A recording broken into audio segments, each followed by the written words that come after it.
Hi, Dave Smith with Officer.com, and I want to talk to you about a very important issue for law enforcement families. One thing that's always present in the law enforcement family is a firearm. It's part of our way of living. We get very comfortable around them. And I want you to think for a minute about the safety of your family and your firearms.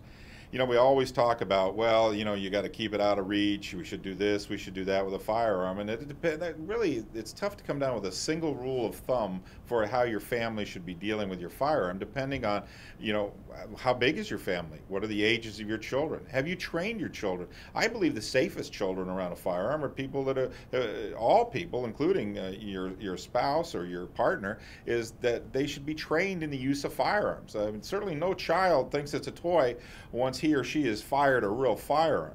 But regardless of that, how do you secure your weapon when you get home? Where do you put it? Do you have little kids that can reach up? Because kids have phenomenal ability to climb. And do you lock it up? Well, then officers say, well, then I'm not going to be able to get to it quickly. Well, this is where you've got to always weigh. This is sort of the art of being safe at home. Train your family, number one, about firearms, and number two, think about how do you secure your firearm at home. I know some fellows, they'll come home and they'll put their ammo one place, their firearm another. I know another officer that she has a lockbox, and she regularly practices getting to the weapon.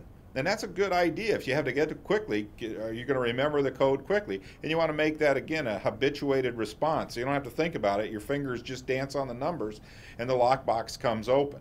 Now, these are all things that I want you to think about, but also at the same time, think about the fact that you are going to be raising a family to be safe. So talk about your firearm. Talk about you may have to use it someday to protect your children or others in the community, and that's going to be okay. You don't want your family to be traumatized by watching on the news that mommy or daddy had to shoot somebody. And this is why they need to know what your mission is. It helps reinforce and prepare a family, and I think it helps build the bridges and bonds that make a better family. Don't hide things that we do. Share things that we do. I've talked to officers over the years who have said, hey, you know what, when I go home and I just put walls up, separate my work from my home. Well, that sounds great, except that you never really do. You think like a law enforcement officer, you act like a law enforcement, and you essentially, that's part of the nature of who you are. Share that with your children. You're already a hero to them. Mom, Dad, I'll tell you, they really they think so much of you already, so tell them about your adventures. Tell them about the things you do. If you're an aunt and uncle, share that with your nieces and nephews. The things that matter, and again, make them safe in a dangerous world, but make sure that you're not creating a dangerous world by recklessly or getting too comfortable with how you put your firearms in and around your house.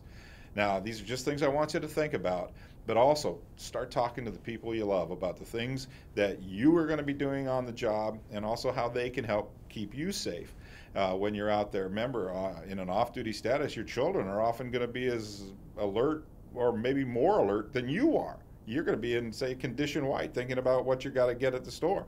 And maybe they're looking around. If you've taught them about the dangers of the world, they can alert you to that as well. So these are all things, again, think about it, practice them, and stay safe. I'm Dave Smith for Officer.com. We'll talk to you again.